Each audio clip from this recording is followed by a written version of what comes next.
A caminho de Belém, na Rádio Observador, e se recuarmos ao fim de semana, tivemos a apresentação de duas candidaturas. Na segunda-feira tivemos uma sondagem que colocava de novo Gouveia Mel na liderança das intenções de voto. Eu sou o Ricardo Conceição e comigo está a Judite França. Quem são os nossos convidados, Judite? Ora, José Eduardo Martins, em representação da candidatura de Luís Marques Mendes. Jorge Miguel Teixeira é apoiante de João Coutrinho Figueiredo, de Alberto Campos Fernandes, está aqui como representante da candidatura de António José Seguro, e Bernardino Soares, apoiante da candidatura de António Filipe. Bem-vindos, obrigada por estarem connosco.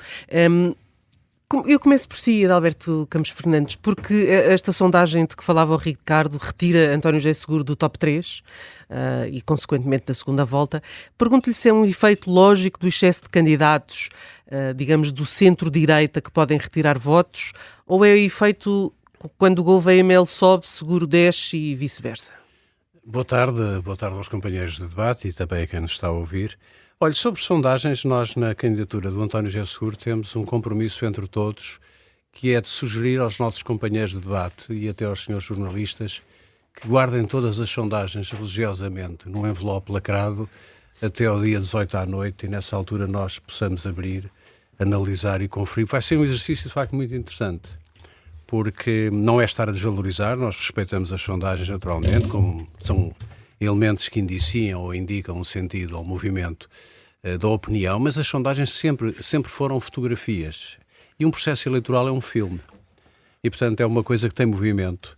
Nós estamos a guardá-las todas e, portanto, no dia 18 à noite teremos imenso gosto em abrir o envelope e fazer o disclosure daquilo que foi o filme. Eu agora pensei que ia dizer aquela frase de pedras apanham-as todas e depois construam um castelo. Também é uma frase que se podia aplicar aqui, mas em qualquer dos casos é assim, não desvalorizando as sondagens, nós entendemos que há verdadeiramente duas corridas neste processo eleitoral, sejamos factuais e objetivos. Há 4 candidatos que têm uma possibilidade séria de ter votos para ir à segunda volta e há 5 candidatos que têm essa possibilidade, é menos evidente. Agora, não há dúvida nenhuma de que daqui até 18 de janeiro nós vamos ver muita oscilação, vamos ver candidatos que sobem, candidatos que descem.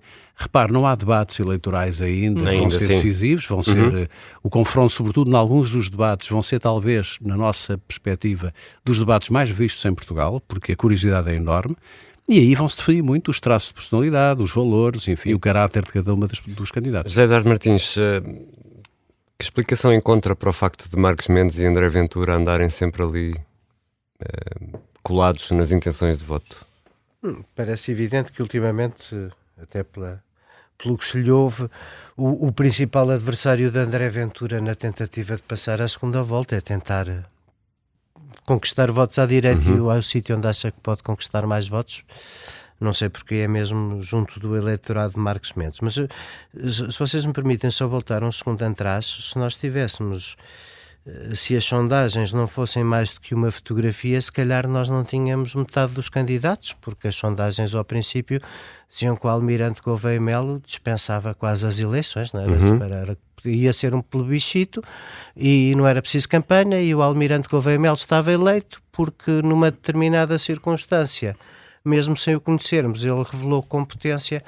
E neste mundo tão acelerado, em que pensamos muito pouco nas coisas e vamos muito pelas impressões, era o herói versus o anti-herói das redes sociais. Mas a eleição presidencial é um bocadinho mais do que isso.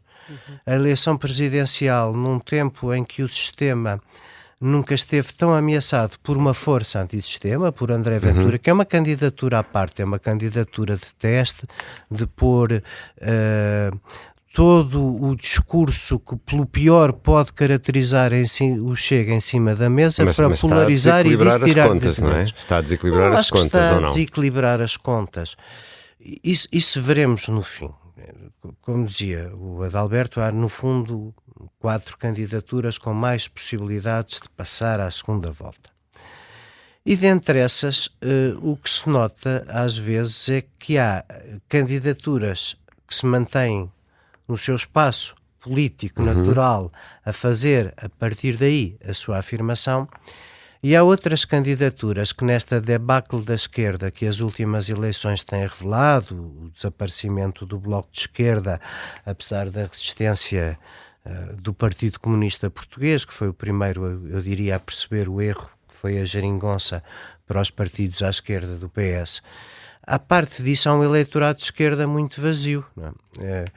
O Sr. Almirante Gouveia Melo, que diz ser como modelo Mário Soares, às vezes dá vontade de perguntar se ele acha que Mário Soares teria ido almoçar com André Ventura para ver se havia algum ponto de convergência nas duas candidaturas, como ele fez. Talvez não. Mas o que se tem vindo a notar no discurso errático do Almirante Gouveia Melo, que tem vindo a procurar construir a persona política que não tinha, é sair no fundo do seu casaco. Sair no fundo daquilo que nós esperávamos que fosse o candidato mais conservador no espectro mais à direita. Quando o André Ventura ocupa esse espaço, o Almirante fica um bocadinho fora do seu casaco, fora da sua farda, e tem começado a dizer coisas sobre as leis laborais e uma série de coisas que são surpreendentemente com uma tónica putativa de esquerda que ele não fazia agora. Amanhã no Caminho de Belém, tenho que só referir isto, amanhã vamos ter obviamente um representante da candidatura de Gouveia Melo.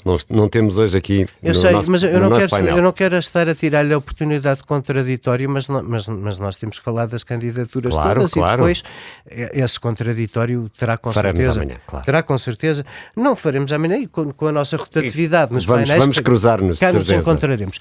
Eu não podia deixar de dizer isto porque, assim, dos 4 candidatos que passam à segunda volta, André Ventura está lá na sua posição ultramontana, destaca de tudo aquilo que, em princípio, nenhum de nós aqui à volta da mesa sufraga quer ver ter sucesso ou quer que seja. Mas isso é o seu papel. Marcos Mendes não tem saído do seu papel político. António José Seguro, que ainda há 2 semanas fez manchete do Expresso com os passistas, ou o António Gouveia, o Almirante Gouveia Melo, que anda sempre com o Dr. Rui Rio de um lado para o outro, isso basicamente são pessoas que estão a sair fora do seu casaco. António José Seguro nem quer ser metido na gaveta da esquerda, como ele disse. Ora, quando o candidato mais forte da esquerda não quer ser metido na gaveta da esquerda, está-se a passar aqui alguma coisa que indicia bastante volatilidade até ao dia 18. Nós temos um espaço enorme à esquerda do Partido, metade do Partido Socialista, metade, talvez esteja a exagerar, há uma boa parte do Partido Socialista que não, eu peço desculpa, estou a falar demais, Adalberto. Temos a avançar, sim. Vou-me calar já, eu deixo isso para a segunda parte. Adalberto, eu tenho que fazer, naturalmente que eu concordo com praticamente tudo aquilo que José Eduardo acabou de referir, mas eu não posso deixar que os ouvintes sejam iludidos por esta questão, por alguma narrativa que está a ser feita. Eu concordo inteiramente e não quero falar sobre o Sr. Almirante porque não está cá o representante, falaremos noutra ocasião, mas concordo e subscrevo tudo aquilo que disse. Há um percurso errático e há de facto um mudar de roupa e de fato num processo que está em construção, mas relativamente ao António José Seguro, quer dizer, eu acho que está na altura de nós dizermos que temos que ter bom senso. Ninguém pergunta ao Papa se ele é católico. E, portanto, é a mesma coisa perguntar ao António José Seguro se ele é de esquerda. Mas se se perguntarem ao Papa, o Papa responde. O que define o posicionamento político de alguém, repare, a dificuldade que nós temos com o Sr. Almirante é que a gente não sabe o que ele é, porque ele entrou pela direita e agora está a deambular pela esquerda. Entrou contra os partidos e agora diz que o ídolo dele é o homem que fundou a democracia e o principal partido fundador da democracia foi o Partido Socialista. Agora, António José Seguro nasceu, cresceu e amadureceu politicamente com um percurso político no Partido Socialista, com desempenho de cargos partidários e políticos. Dito isto, quer Luís Marcos Mendes, quer Coutinho de Figueiredo, Mendes António Filipe, é claro, os candidatos falam para o país. Não renegam as suas origens, mas falam para o país. Mas alargam o seu eleitorado porque é uma candidatura presidencial. Claro. Bernardino Soares, António Filipe surge em 5º lugar, está atrás de Catarina Martins, ainda na sondagem, estamos ainda a referir-nos a essa última sondagem. Este valor, são 2,7, está próximo da realidade ou ainda a candidatura de António Filipe não descolou? Boa tarde a todos. Eu acho que as sondagens têm que ser muito relativizadas, têm amostras muito pequenas e são muito difíceis de fazer num quadro de eleições presidenciais, ainda por cima depois de um ciclo eleitoral com várias eleições em que tudo isso está um pouco baralhado. E acho que há aqui um elemento importante, é que outras candidaturas à esquerda apesar de terem sido apresentadas há pouco tempo, já tiveram a oportunidade de ser entrevistadas por vários canais televisivos e isso ainda não aconteceu com António Filipe. E, portanto, essa visibilidade que a televisão dá, evidentemente... Mas tem andado pelo país tem com muito, já visibilidade. esteve na Madeira, já esteve nos Açores, enfim... Todos os dias vai aparecendo, não é? Vai aparecendo, mas há aqui uma visibilidade que ainda lhe faz falta, embora ele seja uma pessoa muito conhecida. E eu acho que as pessoas para esta eleição devem lembrar-se que é uma primeira volta e na primeira volta das presidenciais é muito importante as pessoas decidirem por aquilo que entendem ser o mais adequado, olhando para os candidatos, aquele que entendem que melhor se perfilaria para exercer o cargo presidencial. Por exemplo, eu acho que muitas pessoas, mesmo que tenham votado no partido da extrema-direita, dificilmente conseguem ver o candidato André Ventura como uma pessoa com perfil para exercer o candidato presidencial. Tem certas características que todos conhecemos e que, portanto, exigem um certo estatuto, um certo perfil, uma certa sobriedade, uma certa capacidade de falar a todos. Acho que António Filipe é o candidato melhor colocado à esquerda, porque é aquele que está mais próximo de defender as questões do Serviço Nacional de Saúde como uma questão fundamental do nosso regime democrático, é aquele que tem falado de uma questão que é essencial na sociedade hoje e que se vai debater, está-se a debater e vai-se debater nos próximos meses, que é a questão da alteração à legislação laboral e que papel é que tem a proteção dos direitos dos trabalhadores numa sociedade como a nossa, e isso é insubstituível.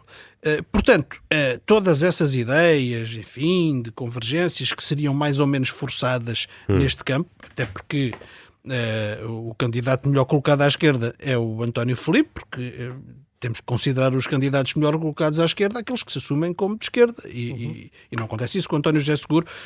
Só um parênteses para dizer isto. Há uma pergunta que não está na entrevista escrita, julgo eu, mas está na entrevista gravada, vídeo, que é ainda mais chocante, que é quando perguntam ao candidato António José Seguro se ele pelo menos não está um bocadinho à esquerda de Marcos Mendes e Gouveia e Melo, e ele não é capaz de dizer que sim. E, portanto, isto causa-me bastante perplexidade, mas só me confirma a ideia de que com António Filipe, se não houvesse António Filipe, íamos ter muita gente a ir para a abstenção. Tenho falado com muita gente, ainda esta semana estive com pessoas do Partido Socialista que conheço, enfim, da minha vida passada, digamos assim, de intervenção política passada, e há pessoas do Partido Socialista que vão votar no António Filipe que consideram que é o candidato que à primeira volta tem as melhores condições para aquilo que entendem ser e dever ser um Presidente da República. E eu acho que isso é muito importante, e se não for assim, o que vamos é ter uma abstenção maior, uma menor participação, e eu julgo que António Filipe é um candidato bem posicionado para diminuir essa abstenção e para fortalecer as posições da esquerda e aquilo que é preciso dizer neste momento. Jorge Miguel Teixeira, Coutinho Figueiredo ainda não tinha apresentado formalmente a candidatura, fê-lo no último domingo. Continua aqui numa posição pouco confortável nesta sondagem que saiu na segunda-feira. Isto é algo que preocupa a candidatura de Coutinho Figueiredo ou não, as sondagens? Ou também vamos apanhando sondagem em sondagem até a grande sondagem final, que é a sondagem das urnas? Antes de mais, boa tarde. Cumprimento os meus colegas de painel e a Rádio Observadora que nos está a ver em casa. E quero falar de sondagens de facto, porque assistimos aqui uma narrativa um bocadinho dúplice. Agora há pouco, pelo menos por parte do José Eduardo Martins e do Alberto Campos Fernandes. Quero dizer no início que, de facto, no início, quando se pensava que a candidatura de Gouveia e Melo tinha as favas, era basicamente as favas contadas, não é? Portanto, que havia uma certa impressão de que ganharia a primeira volta e que não ia haver qualquer disputa nas presidenciais, que era isso que as sondagens diziam, e depois verificou-se que não era verdade e que, de facto, que iam ser disputadas, mas conjugam esta constatação com a crença de que só há 4 candidaturas a disputar a primeira volta. Portanto, se nós registramos todos que existe esta volatilidade nos eleitorados, temos ainda 20% de indecisos, e mesmo aqueles que hoje declaram apoiar esta ou aquela candidatura, parece-me a mim que estarão muito dispostos a rever a sua posição consoante o decorrer da campanha. Então, de facto, as sondagens, as fotografias que temos hoje, em novembro, para algo que vai acontecer daqui a 2 meses são muito insuficientes para percebermos o que é que vai acontecer. Eu não estou a dizer isto porque isto é uma narrativa que favorece esta candidatura mais ou menos, porque de facto, com esta quantidade de candidaturas, com este nível de indecisão e com tanto que está em jogo, a campanha de facto vai ser um fator determinante. Não é a primeira vez que isto acontece nas presidenciais em Portugal. Quais é que podem ser os momentos decisivos, em sua opinião, para... Um deles é evidentemente, os debates são evidentemente momentos decisivos, mas ainda há muita estrada para fazer, há muitas aparições mais ou menos mediáticas por fazer e os candidatos ainda se estão a definir em vários campos. Portanto, as pessoas ainda estão à espera de ver o que é que está realmente em jogo. Ainda estamos só a discutir as figuras e não tanto as propostas depois que cada um terão para apresentar. Já vamos regressar para a segunda parte de A Caminho de Belém. Agora vamos atualizar as notícias já daqui a instantes. Segunda parte de A Caminho de Belém, são nossos convidados José Eduardo Martins, Adalberto Campos Fernandes, Bernardino Soares e Jorge Miguel Teixeira. Eu sou o Ricardo Conceição e comigo está a Judite França. E Judite, temos uma notícia que merece comentário dos nossos convidados. E que acabou de sair, o convite de André Ventura para um debate centrado no tema da saúde, um convite que foi dirigido a Luís Marques Mendes, a Henrique Gouveia Melo e António José Seguro. Comece por si, Adalberto Campos Fernandes. Acha que António José Seguro aceita este desafio? Eu acredito que sim, mas parece-me que neste momento nós temos mais do que 4 candidatos à presidência da República e, portanto, eu não parece quem é bom da verdade. E em respeito por aquilo que são os valores da democracia, nós devemos excluir alguém desse debate, porque nós não é pelas sondagens indiciarem que estamos mais à frente que achamos que os outros candidatos em matérias que são matérias de facto de Estado e que devem implicar o conjunto dos atores políticos, nomeadamente parlamentares, que deva ser o líder de uma candidatura a fixar os termos, o modo e o local. Portanto, nós sabemos bem que o Dr. André Ventura é um homem de grande energia, de grande criatividade. Seguramente que o António José Seguro estará disponível para discutir esse tema e todos os outros, mas talvez fosse melhor ser da iniciativa dos meios de comunicação social a organização desse debate. Pergunto-lhe o mesmo, José Eduardo Martins. Uma pessoa ouve estas propostas assim, de dizer neste sítio, com aquelas pessoas, àquela hora, eu desafio... E fica com uma certeza que talvez esse debate pudesse dissipar, é que nós com André Ventura teremos sempre circo, mas pão vai ser mais difícil. E por isso, assim, o que está aqui é mais uma demonstração do perfil do candidato. É a permanente bravata que rende consecutivas entrevistas, porque estão em querer que ajudam a vender anúncios, porque eu não consigo encontrar nenhuma razão para entrevistar. Não, é raro chegar a casa e não ver o Dr. André Ventura, e não é porque foi a fazer uma declaração qualquer na rua, é justamente a dar uma entrevista. Isso por um lado, a proposta dele é radicalmente diferente de todas as outras e merece ser testada eleitoralmente, sobretudo agora que todas as propostas racistas e populistas fazem parte até dos cartazes e são o cartão de visita da candidatura. Por outro lado, acho que também devemos resistir neste tempo em que a sobreexposição tem efeitos e em que as pessoas pensam menos nas coisas. Eu acho que nós devemos resistir um bocadinho à tentação de fazer desta campanha eleitoral só uma coisa que é o Dr. Ventura e o resto do mundo. Não, o Dr. Ventura é um esbracejador e, portanto, não deve ser tratado como um polarizador. É um esbracejador igual, enfim, não é igual aos outros, porque esbraceja mais, mas não é por isso que merece mais crédito, mais atenção, mais tempo ou mais oportunidade de debater. E se nós sairmos destes, do desafio para o concreto, então no programa que ele parece ter escrito sozinho para o Chega, temos muita coisa para debater. Então deixa-me só perceber aqui uma coisa. Marcos Mendes disse que, obviamente, daria posse a um governo do Chega, mas exigiria um documento, garantias por escrito. Este papel serviria mais para salvaguardar o presidente Marcos Mendes ou a Constituição? A Constituição, até porque presumo que a única utilidade desse papel seria no dia em que algum compromisso, seria em que alguma iniciativa contra a Constituição que não parta dos seus modelos normais de revisão implicaria a dissolução do Parlamento. Um governo permanentemente a governar contra a Constituição não é uma coisa que os poderes do Presidente da República possam suportar. Mas cuidado, porque isso é muito fácil de dizer e depois muito difícil de estar na prática, não é? O diabo está nos detalhes e o Chega tem sido muitas vezes hábil com os detalhes, não é? E, portanto, Mas não há mecanismos constitucionais atualmente capaz de defender o atual regime de uma possível subversão ou alteração? As formas de subversão do regime podem ser muitas. Quando alguém verdadeiramente o que deseja no fim do dia é um regime autoritário, seja com 3, com 5 ou com 10 Salazares, não o faz abertamente.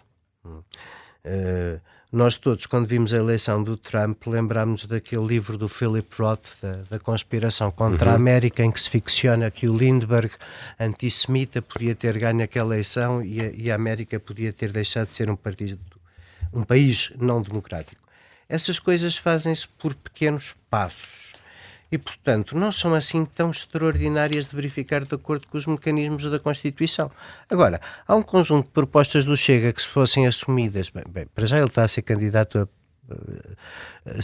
Nós estamos aqui a fazer esta dupla discussão que ele quer, não é? Que é dizer o que é que lhe fazemos se ele for candidato a primeiro-ministro quando ele é candidato a presidente da República, e portanto até nisso lhe estamos a fazer o favor de o colocar nos dois planos, mas também a colocá-lo nos dois planos percebemos que estamos a explicar às pessoas que a única coisa que ele pretende nesta eleição é recuperar da derrota das autárquicas e fazer uma validação daquele discurso que é um discurso autoritário, populista, que nos afasta dos princípios da Constituição. Jorge Isso Miguel merece Teixeira, teste. Coutinho de Figueiredo diz que não terá qualquer problema em votar 150 diplomas, se for necessário. Isto é, digamos que, a costela executiva de Coutinho Figueiredo a tentar influenciar a governação a partir de Belém?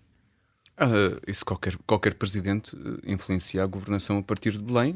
Isso tem sido notório em todos os presidentes que já tivemos. Isso agora sempre depende do teor da medida que estiver a ser votada ou não é? Mas em princípio... Mas pode ter um perfil mais conciliador, menos... Tudo isso depende de uma leitura política que o Presidente terá de fazer no momento, não é? Portanto, não sabemos qual é o momento que estamos a falar. Se calhar há momentos em que precisamos de um Presidente mais proativo e momentos em que precisamos de um Presidente mais recatado. João Coutinho de Figueiredo está a dizer que está disposto também a desempenhar esse papel mais proativo. Não causou incómodo à candidatura de Coutinho de Figueiredo no domingo ter, por exemplo, Nuno Afonso, que foi fundador e foi vice-presidente do Chega, na plateia? Bom, eu estava na plateia, as pessoas não estavam a fugir de Nuno Afonso, quer dizer, há uma pessoa que ajudou a fundar o Chega de facto, desentendeu-se com o partido, entendeu que o partido já não o representava e agora está, de livre vontade, a apoiar João Coutinho de Figueiredo e nós aceitamos esse apoio, como é evidente. Não causa nenhum incómodo? Não, todo. Bernardino Soares, Jorge Pinto apontou para o caso de Mamdani em Nova Iorque para dizer que um candidato que está no fundo de tabela no arranque da corrida pode vencer.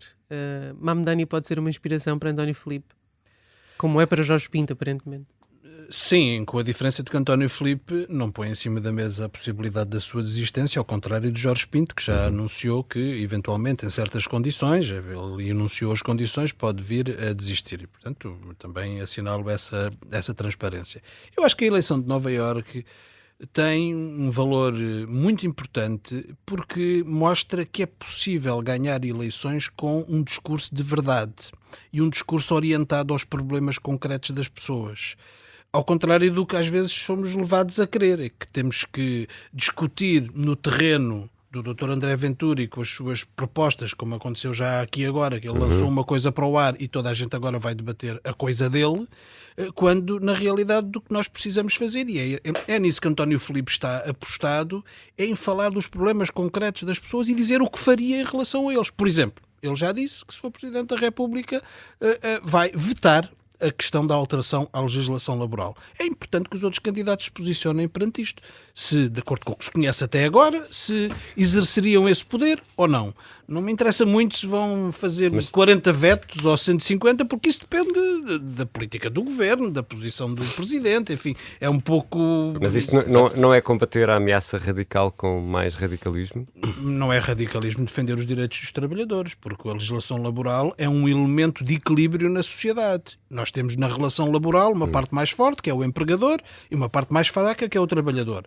A legislação laboral serve para reequilibrar esse desequilíbrio. Quando se desguarnece nessa parte do trabalhador não estamos a ser radicais a favor do trabalhador, não, estamos a ser radicais contra o trabalhador. Isso é que é o radicalismo. O discurso de Mamdani é um pouco radical, ou não? Não, porque não encontra... creches gratuitas, autocarros gratuitos também foi proposto agora aqui na Câmara de Lisboa. Taxação dos bairros dos brancos. Na candidatura para a Câmara de Lisboa houve quem propusesse, noutras. Houve quem propusesse. Houve quem propusesse. Como o Dr. Ventura, já estamos aqui. Se me permitirem responder à pergunta da Judite, eu não acho que as propostas sejam radicais. As propostas respondem a problemas concretos da cidade. Taxação dos mais ricos, combate à especulação imobiliária, eu penso que isso é muito importante. Mas termos também essas políticas. Eu estava a ouvir o Bernardino e estava, de facto, a pensar aquilo que muitos portugueses pensarão. Como se defende a democracia, como se defende a Constituição da República e o Estado de Direito? Será com um presidente instável, irrequieto, imprevisível, que não tem limites em nenhuma fronteira sobre aquilo que é o Estado de Direito e que utiliza as eleições apenas como uma figura instrumental para criar ruído em torno de si e se projetar? Será com candidatos que confundem, neste caminho que estamos a fazer agora, de pré-campanha, confundem os planos da própria construção do regime, assumem-se como candidatos programáticos ou então têm métricas, aquilo, ou pela quantidade ou pela qualidade dos documentos, dos diplomas que vão vetar? O que António José Seguro quer dizer é o seguinte: o Estado de Direito existe em Portugal e é uma construção democrática pós-revolução. Existe uma Constituição da República que deve ser salvaguardada, defendida, interpretada até às últimas consequências pelo Presidente da República, chefe de Estado. Não cabe ao chefe de Estado estar a pré-anunciar quais são os limites programáticos daquilo que veta ou deixa de vetar. Imagino que António Filipe era eleito chefe de Estado e João Coutinho Figueiredo e a Iniciativa Liberal, peço desculpa, ganhava as eleições. Enfim, estamos aqui no domínio da abstração, e apresentavam um pacote de legislação liberal, de trabalho mais liberal, e tinha maioria absoluta. Quer dizer, nós estamos a confundir os portugueses e a confundir os planos. O que o António José Seguro defende é o Estado de Direito. O Estado de Direito contra a gritaria, contra a irresponsabilidade, contra a volatilidade, contra aqueles que mudam. Mas não temos de saber o que é que o Presidente temos pensa claramente sobre o mundo, sobre a política? Temos. Mas, por exemplo, deixe-me só concluir que eu calmo já. O António José Seguro tem-no feito e vai fazer seguramente como os outros candidatos, muitas entrevistas e muitos debates. Tem uma visão sobre a Europa, sobre o mundo, sobre a posição do país, de Portugal, no quadro das suas alianças internacionais, do seu alinhamento com a Europa, com o eixo atlântico, com a democracia. E tem provas dadas, quer dizer, nós não podemos trazer para a discussão de uma candidatura presidencial um conjunto de pacotes de promessas que são, por um lado, elas próprias inconstitucionais, porque extravasam claramente o poder. E repare, o problema aqui é dos candidatos que não têm experiência política. Eu não vejo, e é isto que seja feito, a Luís Marcos Mendes a dizer coisas destas. Quer dizer, quem tem experiência política, quem foi governante, quem foi ministro, quem foi deputado, quem estudou e leu a Constituição da República, sabe que há um conjunto de coisas que são ditas que não são sequer aplicáveis porque é uma violação do Estado de Direito. E o Estado de Direito defende-se com ações. Repare, nós saímos de uma presidência de Marcelo Rebelo de Sousa, que é uma presidência baseada no afeto, na proximidade, eu diria até na simplificação dos processos e dos procedimentos. E o resultado foram 10 anos de uma profunda instabilidade. Nós não queremos, seguramente, depois de passarmos por um período de grande instabilidade política, entrar num ambiente de loucura institucional. E para isso precisamos de gente com provas dadas, com tempero, com experiência de vida. E repare, a Presidência da República não é, digamos, uma alternativa ao poder político legítimo que existe no Parlamento, nem é sequer um laboratório para experiências de qualquer outro tipo. Vamos permitir aqui um minuto de réplica a cada um, José Eduardo Martins? A minha réplica a isto é fraca, mas eu só queria dizer uma coisa. Eu percebo que um candidato que verdadeiramente está marcando uma posição política que é legítima. O Bernardino pode achar que um candidato apoiado pelo PCP tem sempre uma obrigação de princípio de achar que qualquer alteração à legislação laboral é feita a desfavor da parte mais fraca. Eu compreendo essa convicção, mas ela só é válida se for partilhada pela maioria da comunidade, porque a maioria da comunidade organiza-se numa sociedade que tem uma democracia representativa que nós todos prezamos e quer funcionar, e era como estava a dizer o Adalberto. Imagine-se uma maioria quer fazer uma revisão da lei laboral com a qual o Presidente não concorda. Veta politicamente. O que é que isso serve para mais do que acrimónia ou marcar de posição? Não serve para nada, porque havendo uma maioria parlamentar no nosso sistema, essa legislação será confirmada posição é importante. O marcar de posição é importante no Presidente da República. Eu não acho. Acho que o Presidente tem que ser, basicamente, o papel do Presidente neste nosso sistema não é ser o propositor político deste ou daquele caminho de governação. Nós temos na nossa Constituição eleições legislativas, democracia representativa, a partir da qual elegemos um governo. O Presidente pode, por exemplo, imagine-se que a Assembleia avançava, eu seria altamente minoritário, não sou deputado há muitos anos, nem vou voltar a ser, mas seria sempre minoritário no meu partido a querer de uma vez por todas acabar a regulamentação da lei da eutanásia, para simplificar. De certeza que o único Presidente que provavelmente eu podia contar, ele nunca vai dizer isso na campanha porque não lhe interessa, mas era ali com o Dr. Coutinho Figueiredo, não é? Eu e todos os liberais que nessa matéria, mas é que essa é uma pergunta muito importante. É porque são temas claro, diferentes. Uma coisa é um Presidente que numa sociedade confrontada com dúvidas... Temos que saber o que é que o Presidente pensa sobre isso, não é? Ou pelo menos na campanha. Sobre isso, por acaso, acho bastante importante saber, porque essas matérias, ao contrário das outras, que normalmente são sufragadas num programa eleitoral em que a direita dirá que precisa de crescer baixando impostos, apoiando os empresários, a esquerda dizendo que a redistribuição está mal feita, isso é o cotidiano da disputa política que depois se traduz em eleições. Estas questões de sociedade, por acaso, convinha saber as posições dos presidentes. Vamos só encerrar esta ronda, Jorge. Sim, eu queria fazer um comentário sobre, também aqui um pouco na questão da democracia, do dar posse ou não dar posse aos governos.